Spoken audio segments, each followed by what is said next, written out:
भारतीय राजनीति में मची हड़कंप। सबसे बड़ा सवाल, क्या पूरे भारत में लगेगा राष्ट्रपति शासन?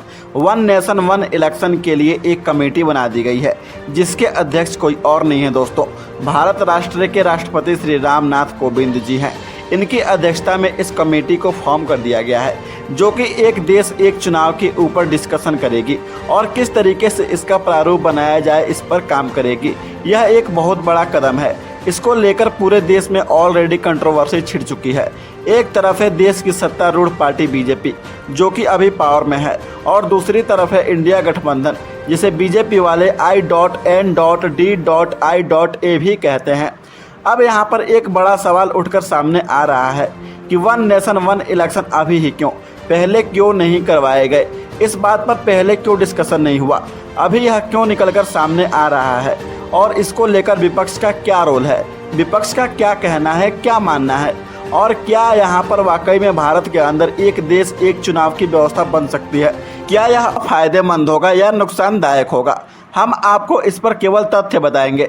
आपको खुद सोचना है कि यह फायदेमंद होगा या नुकसानदायक होगा। लेकिन दोस्तों, यहाँ पर यह भी बोला जा रहा है, जो सबसे बड़ी कंट्रोवर्सी यहाँ पर हो रही है वह इस बात को लेकर हो रही है कि बीजेपी वालों को इंडिया गठबंधन से यह डर सताने लगा है, सत्तारूढ़ पार्टी बीजेपी को डर सताने लगा है कि पूरा विपक्ष देश भर में एकजुट हो चुका है और उन्होंने इंडिया गठबंधन नाम से बहुत बड़ा अपोजिशन का एक पूरा खेमा बना लिया है।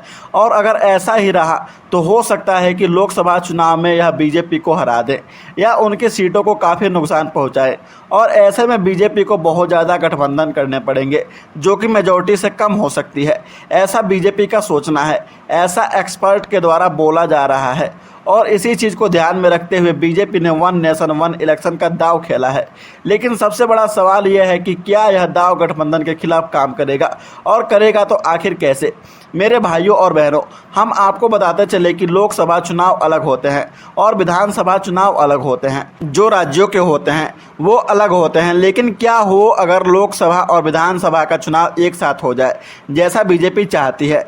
जैसे अगर इंडिया गठबंधन को देखेंगे तो उसमें कांग्रेस भी है, उसमें आम पार्टी भी है, उसमें तृणमूल यानी ममता जी भी हैं। यानी जब अलग अलग इलेक्शन होते थे, जब लोकसभा इलेक्शन होता तो ये सारी पार्टियां एक साथ मिलकर मोदी जी के खिलाफ खड़ी हो जाती, बीजेपी के खिलाफ खड़ी हो जाती, और इंडिया गठबंधन जो बीजेपी को नुकसान पहुंचाना चाहती है वो ज़रूर सीटों का नुकसान करती। लेकिन अगर ऐसा हो जाता है, वन नेशन वन इलेक्शन को पारित कर दिया जाता है, तो बीजेपी का जो हारने का डर है, जो सीटों का डर बना हुआ है, वो खत्म हो जाएगा। दोस्तों, अब हम ये जान लेते हैं कि आखिर one nation one election India गठबंधन के खिलाफ काम कैसे करेगा। चलिए इसको एक उदाहरण से समझते हैं। मान लीजिए दिल्ली के चुनाव और लोकसभा चुनाव एक साथ ही हो रहे हैं, यानी राज्य के चुनाव और देश का चुनाव वन नेशन वन इलेक्शन के तहत एक साथ हो रहा है। तो क्या उस वक्त अरविंद केजरीवाल अपने दिल्ली को बचाने के लिए कांग्रेस के साथ समझौता करेंगे? क्या इंडिया गठबंधन एक साथ मिल करके दिल्ली में चुनाव लड़ेगी? बीजेपी के अगेंस्ट ऐसा हो ही नहीं सकता, क्योंकि उस वक्त इन्हें अलग होना पड़ेगा। नेशनल लेवल पर सारी विपक्षी पार्टी मोदी के खिलाफ एक साथ आ सकते हैं, बीजेपी के खिलाफ एक साथ खड़ी हो सकती हैं। लेकिन जब बात स्टेट की आती है तो यह सारी पार्टी जो है एक दूसरे के खिलाफ हो जाएगी। ऐसी अवस्था में जो दांव खेला गया है वन नेशन वन इलेक्शन का, अभी फिलहाल बीजेपी की तरफ से ऐसी कंट्रोवर्सी हो रही है। अभी थोड़ी देर के लिए कंट्रोवर्सी को साइड में रखते हुए ये देख लेते हैं कि क्या वाकई इससे वन नेशन वन इलेक्शन से भारत को फायदा होगा। मेरे प्यारे साथियों, एक आंकड़े के मुताबिक ये पता चलता है कि 2019 के लोकसभा में 60,000 करोड़ रुपए, जरा ध्यान दीजिएगा दोस्तों, 60,000 करोड़ रुपए, जो कि एक बहुत बड़ी संख्या होती है, केवल चुनाव के लिए खर्च कर दिया गया था। और इसके इधर उधर कितना खर्च हुआ होगा आप खुद कैलकुलेट कर सकते हैं, आप खुद समझ सकते हैं। जो आंकड़ों में दिखाया जाता है उससे कहीं ज़्यादा खर्च होता है, और ये सरकारी खर्चा था। लेकिन इन पार्टियों ने कितना खर्चा किया होगा? जो पार्टी जीती होगी उसने कितना खर्च किया होगा, और जो हारी होगी उसने कितना खर्च किया होगा? देखा जाए तो भारत में सबसे महंगे इलेक्शन होते हैं। आपको बता दें, भारत में कई सारे इलेक्शन होते हैं, लोकसभा चुनाव, विधानसभा चुनाव, पंचायत चुनाव, पार्षद चुनाव और एमसीडी चुनाव होता है।